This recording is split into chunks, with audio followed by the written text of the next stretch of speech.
Now, in this episode, we're going to have a discussion between me and Shmuel. Just the two of us. Just the two of us. I think that's a song, and I'm not going to sing anymore on the podcast. I apologize for that. Now, I read a lot from what's coming out of other militaries, especially the U.S. military. And in the fall, I noticed that there was a lot of buzz around a new field manual that was coming out from TRADOC, from the Training and Doctrine Command in the Army. New, improved, and longer. And longer, of course. Longer. Oh, my God. And it was called FM 3.0 Operation. FM 3-0 Operations. And there was a lot of buzz around two terms: multi-domain battle and cross-domain maneuver. And what I'd like to do is talk to Shmuel about what these terms mean, what the difference is between them, why there was so much excitement about them, and how that relates to the IDF. Awesome. So my first question is, what is multi-domain battle and what is cross-domain maneuver? Well, the folks who figure out the names, and they might be very senior because that's how the Army works, need to change them. Because it's like Fox and Socks. Remember, whoever has kids here, there's Dr. Seuss, Fox with Socks, which is all about word games. Multi-domain battle and cross-domain maneuver, because they use domains, are supposedly interchangeable, but they're not really interchangeable. So let's start with multi-domain battle, which is the bigger concept that within it you have cross-domain maneuver. Got it. So multi-domain battle is the ability of a land force to use or to utilize effects in all domains. These days there are 5: sea, land, air, space, and cyber. And utilize these effects to create a convergence, which we'll talk about probably later, through which a land force can maneuver. Cross-domain maneuver is the ability of that land force to use this convergence and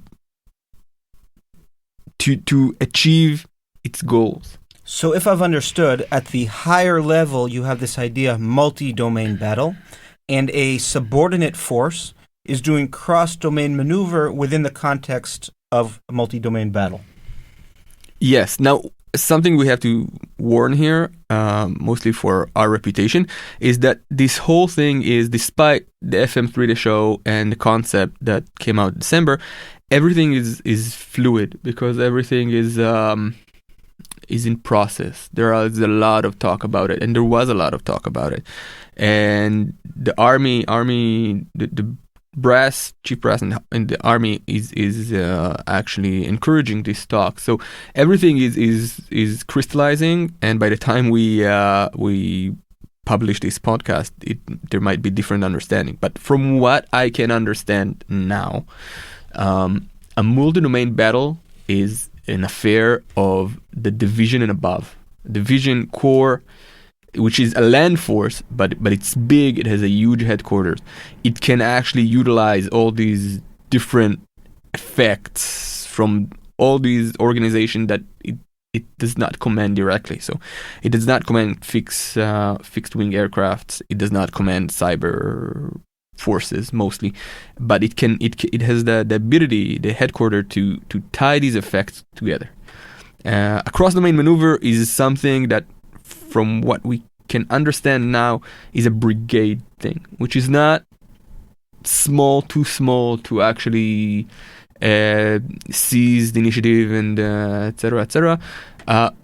But it's not huge. It's a maneuverable force. So when you're saying, you're talking about what you have been able to gather from what exists, what specific documents, what specific publications are there besides the field manual that you've been able to gather information from? So there is a lot of writing about it, both from senior officers in the U.S. Army and more junior officers and analysts and all that. The bulk of the writing can be found in a dedicated U.S. Army Press webpage for this, Extending the Battlefield. And it has in it also the tie-in to the previous doctrine, to the Airland Battle, extending the battlefield, and it has, to the best of my knowledge, it's, if you want to find the articles, the bulk of the articles about cross-domain maneuver and multi-domain battle, it's there. There is the TradeDoc webpage about it, which is a bit more advertising and, you know, nice video clips, but and of course the papers themselves. Official writing wise, you have several interviews from General Perkins and others. Who is General Perkins? General Perkins, for our readers, is the commander of TradeDoc. Commander General of TradeDoc. Now, if you want the core concepts themselves, so there's the white paper published a while ago, at the beginning of the things. It's a joint Marine Corps Army white paper. There is the actual concept itself that looks at the problem from the future, I think 2025 till 2040. That's right. Yeah. That's the time range. And there is the doctrine, which is what's supposed to be implementable now. Which is FM 3-0, and if you want the shorter version, ADP 3-0, or ADRP 3-0, whatever the length and time you have. Okay, so you discussed the idea that this is a continuation of previous well-known Army and joint ideas. So if you can take us through, let's say, starting from the American understanding of what happened to Israel in 1973, how is this part of that that doctrinal evolution and that doctrinal chain that started in the 70s? Well, at the beginning, and the beginning was 1973, there was the Yom Kippur War. Nothing before happened. Right. Ever. It's Vietnam, maybe, you know, jungles. Yeah, forget about Vietnam. We don't want to deal with those issues. You know, there was a conscript army and all that. Prehistory. 1973, war happened in the Middle East that simulated what might have happened in Europe, but without nukes. And this must have been somewhat, let me say, a relief for the Army, because that means they can refocus on the big war against Russia and they don't have to think about... Yeah, that's Vietnam. Once Vietnam was off, Army said, well, we're never, ever, ever, ever, ever going to do that again. That's stupid. And now we'll do war like the way war should be fought. With the tanks and people shooting each other from, you know, established position, not from trees in the jungle.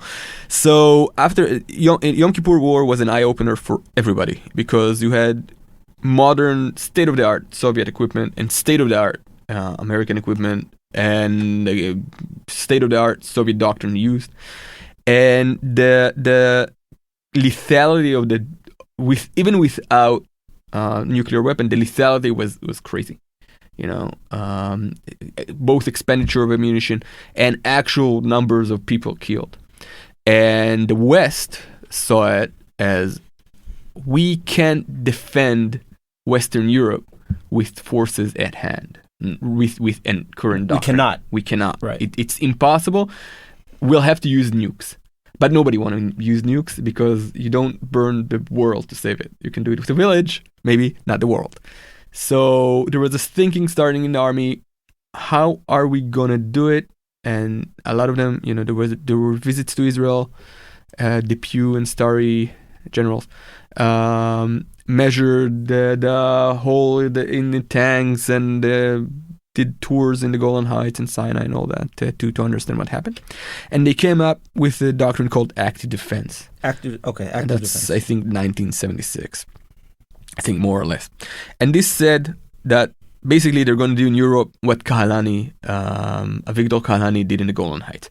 They're going to defend the internal lines. They're going to hold the Soviets, hopefully without the use of nukes. And within a week, nobody will have ammunition, nobody will have equipment, nobody will have anything, and we'll be done. Even before reinforcements will get from the United States. So whatever you have in the field, that's that. You do whatever Kahalani did in Golan Heights and finish it. Problem with this is that you don't win by defense. You have to push in. And there was a lot of debate through that. And 1982, the new and improved doctrine called Airland Battle, which I think people have heard of. That's a very famous and a very landmark piece of doctrine. That's Army doctrine ever since, and it's doctrine in the Catholic sense of doctrine. That's the truth. Right. And nobody's thinking it's infallible. Infallible. And this said that a military force can defeat a bigger force by achieving, getting the initiative, retaining it, and exploiting it throughout the field of battle, i.e., rear, close battle, and deep battle. And the way it's going to do that, it's going to use the way Soviets fought. Soviets fought in waves. There were echelons. There was supposed to be the first echelon.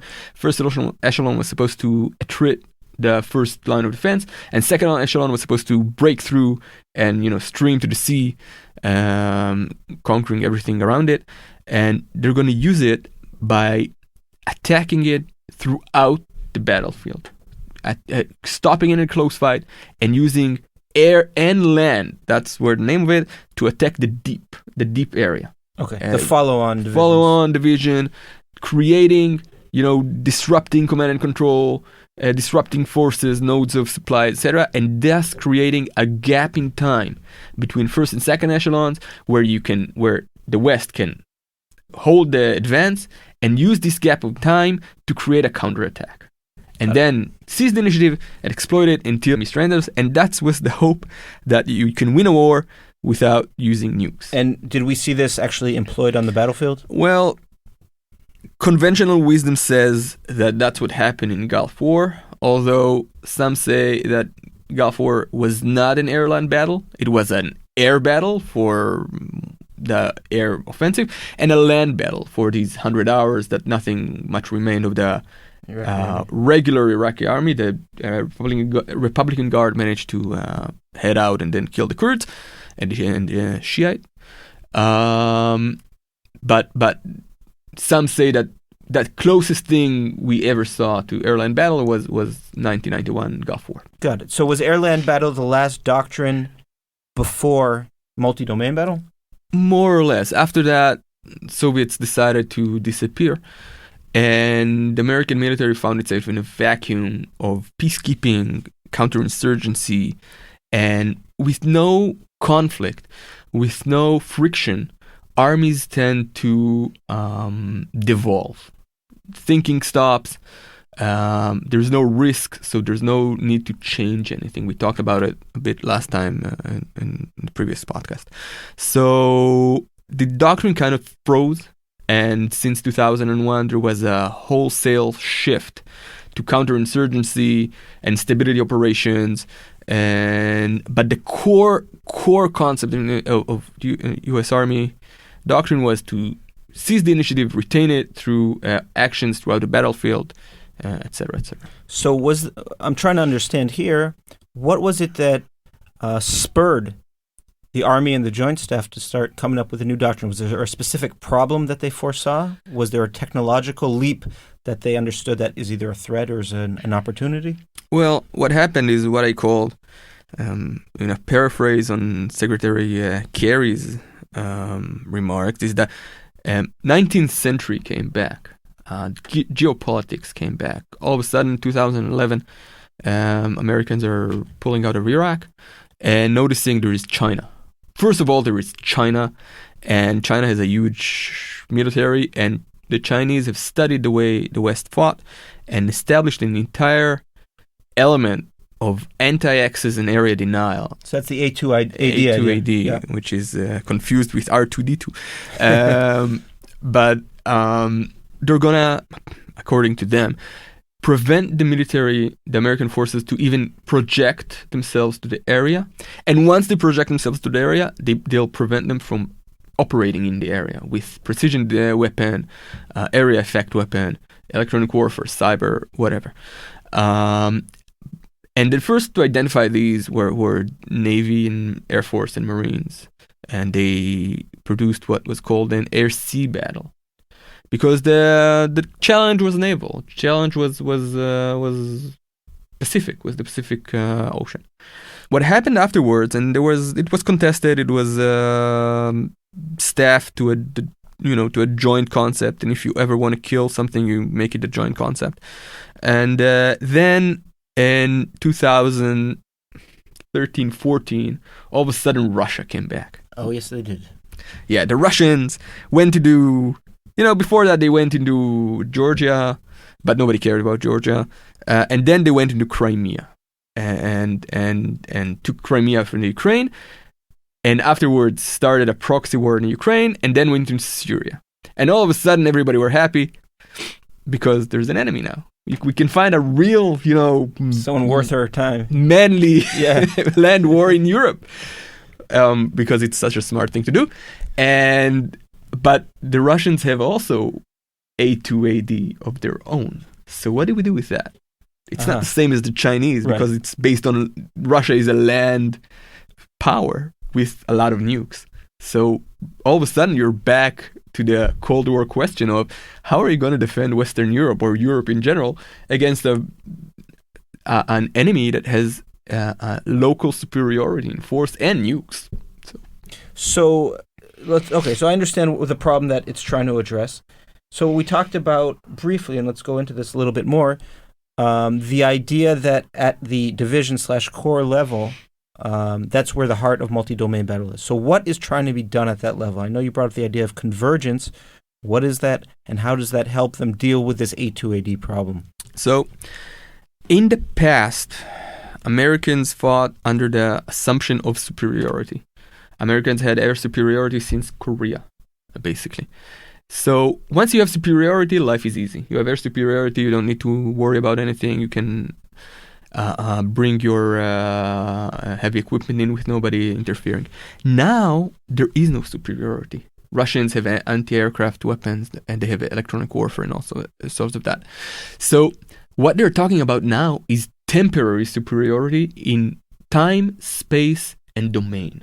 So these windows. Windows. They're talking about windows, and that's one of the most important novelties of the multi-domain battle concept. And the way you create this, you have to open it up.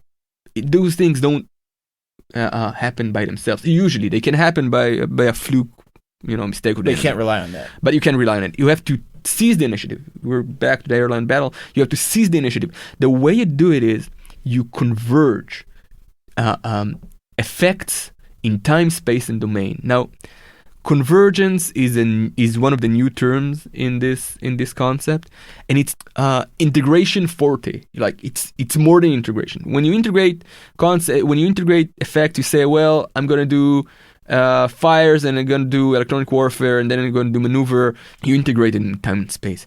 Here, you say, no, I'm going to have effects. I'm going to have effects throughout the battlefield. So I'm going to do deep fires, and then do close air support, and then going to do something cyber or electronic warfare in the rear area, in the consolidation area. And all these are going to happen not simultaneously. The deep fires are going to happen 5 hours from now. Close air support is going to happen when I maneuver, so that's like 12 hours from now. Cyber might have happened 3 days ago. But you converge their effects to a certain time, space, domain that you can then punch through, create a window of opportunity, and punch through and seize the initiative, exploit it, etc., etc. So now thinking about our division commander, does this demand new skills? Does this demand a different type of commander than there was in Airland Battle? I think it depends. It demands a different way of thinking. Because all of a sudden, a land commander, you can look at a map and he sees hills and mountains and forests and houses. If you do cross domain, this commander needs to understand the spectrum. He needs to understand space, which is hard to understand for land people. We can barely understand the air. He needs to understand cyber, which is black magic for 95% of people in the world. You just say cyber and it's like open sesame. And you need to understand how to use them like you understand how you use your armor and infantry. Now, you don't need to do it. You don't need to know, the commander doesn't need to know how to write code to hack into, Russian anti-aircraft battery. But he needs to understand what he can do and when it can take effect and what intelligence he has, and how to tie it all to a maneuver. So he can't start dealing with cyber when he becomes a division commander. He has to start thinking about that as a battalion commander. You have to start that, and you can see it with electronic warfare, which is the most known out of his. We have had electronic warfare for a century. You had British cutting underwater cables in World War I. So you had kind of electronic warfare for a century, and still, when you become a division commander, and all of a sudden they tell, listen, man, you have here's your electronic warfare officer, and you have some kind of a battalion here in the division somewhere, maybe. And you say, okay, cool, but I'm 40 something. I have no idea. Never met them before. So this electronic warfare officer, he can go maybe coffee and maybe do some PowerPoint slide because he knows how a computer works.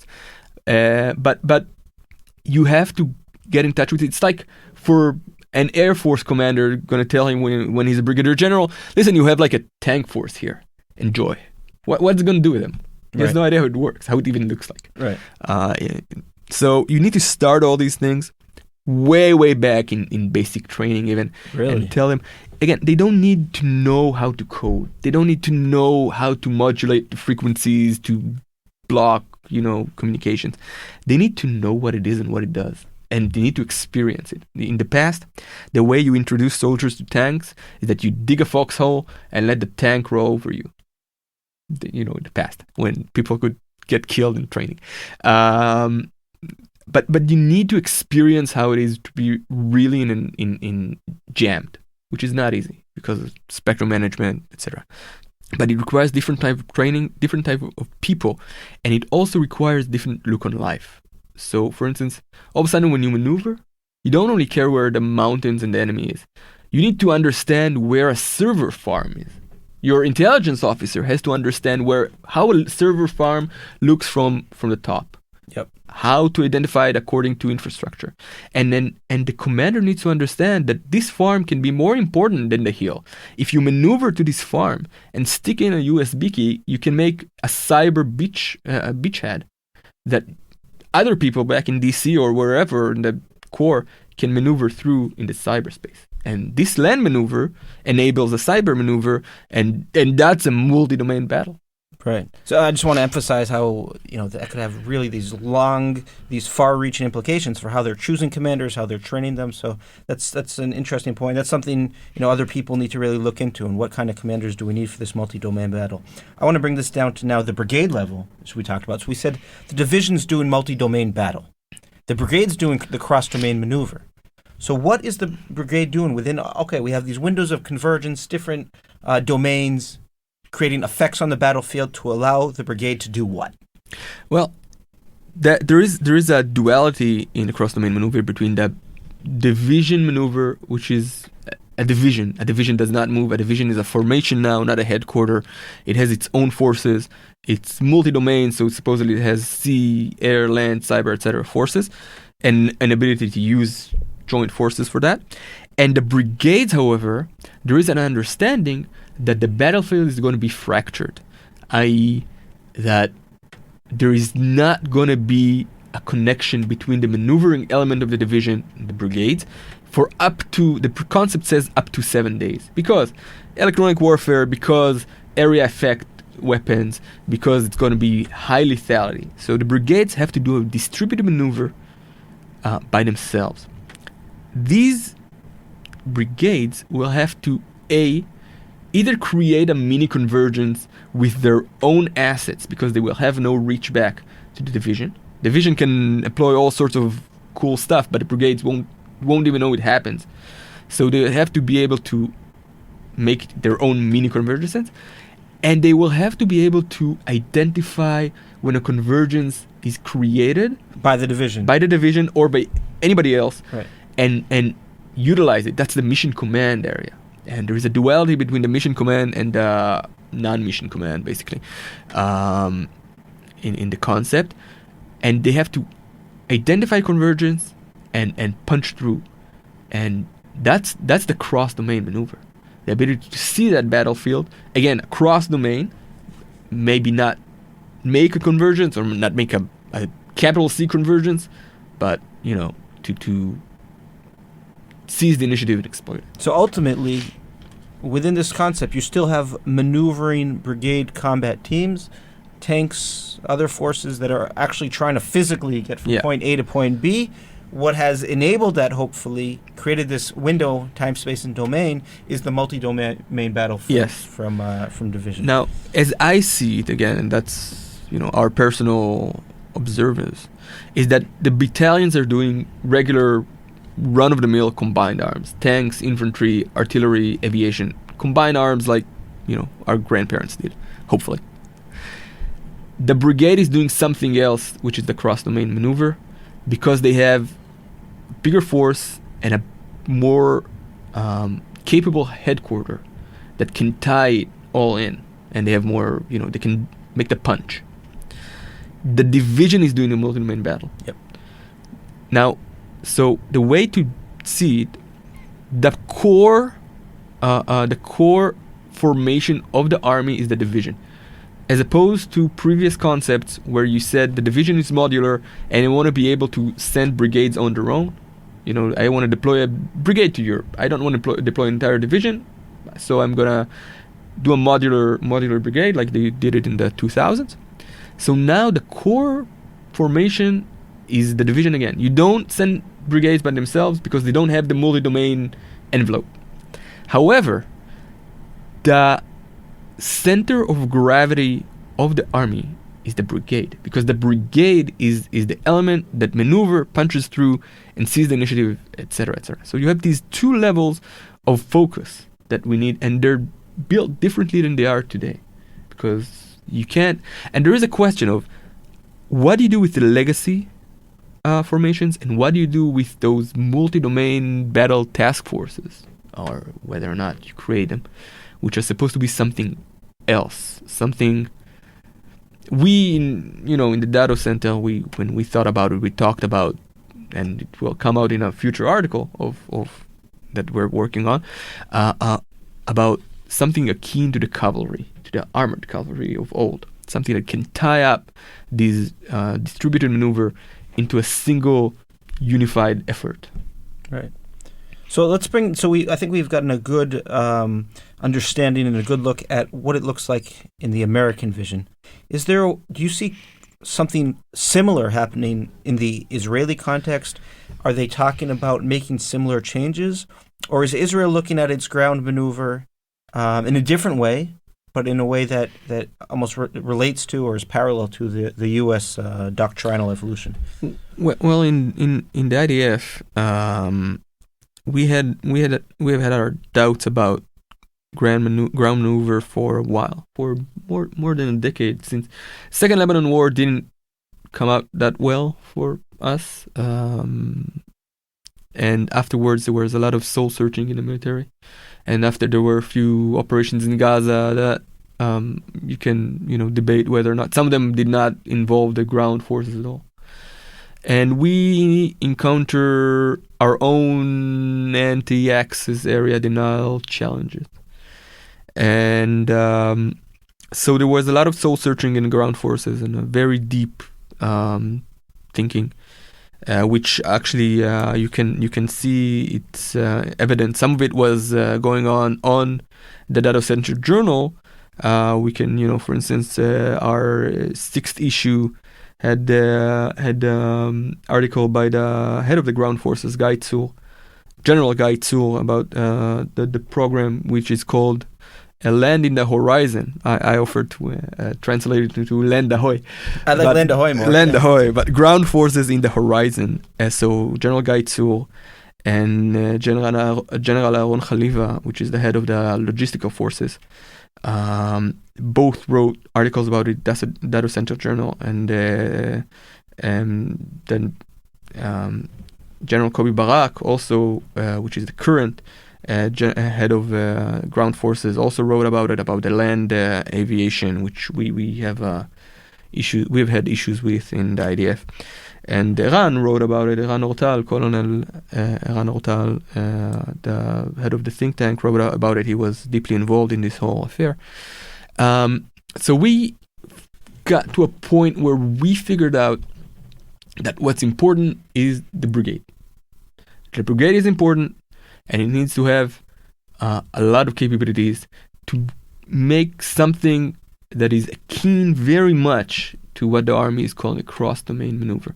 It has to be strong, it has to be able to affect a wide area, and it has to maneuver by itself, because you can't finish off the enemy from there. You can bomb it to the Stone Age, which many times it's already in the Stone Age or Bronze Age, but you have to seize terrain and you have to bring the fight to the enemy, and only ground forces can do that, but it can't do it in a way it's built now. Okay, so if I understand, the Army is looking, or the IDF in general is looking to restore ground maneuver. They understand that that is not only an important tool, but a crucial tool. The question is how to do it against an enemy that's diffuse, that disappears, and how do we do it in a way that takes advantage of the full technological potential that's out there, right? What is the relationship between air and land? How does cyber play into this? Yeah, which is a very, very big question, because cyber, as I said, in the military, cyber is black magic. Nobody knows how it works. So everybody says cyber, but what's the future cyber warrior? Is it a cyber warrior? Because those guys are a high value asset that we don't really have a lot of. So, and a lot of them can't really run. So, so let's keep them well protected. Yeah, a lot of them have asthma. So it's an issue, and the writing about it in the IDF is it's a hot topic, and there's a lot of writing about it that we're gonna do a compendium of the articles, right? Yeah, I think that's a great idea. I think so. What we'll try to do for our listeners, we'll try to have the Dado Center put out a package of the IDF. Let's put it in quotes, cross-domain maneuver idea. Again, it's an IDF idea. We'll get you a sense of what is some of the thinking going on at the highest levels of the IDF about how the IDF should maneuver.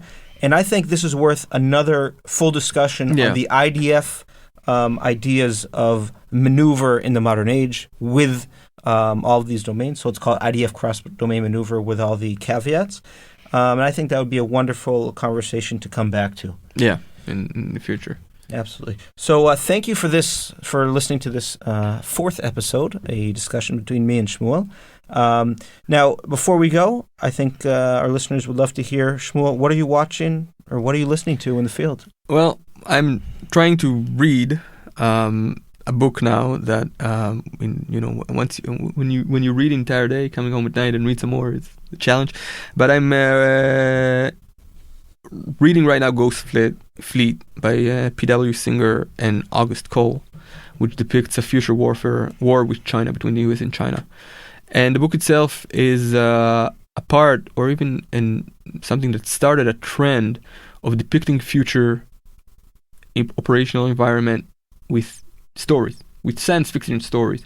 And I think it's a very powerful, the book itself is good, but the idea, which is also done in the Atlantic Council, for instance, the Art of Future War project, is a powerful way to explain challenges to, first, higher-ups, that they don't have time to read the concept papers, and to the people in the field, and to hear, especially from junior officers and all that, what would war look like.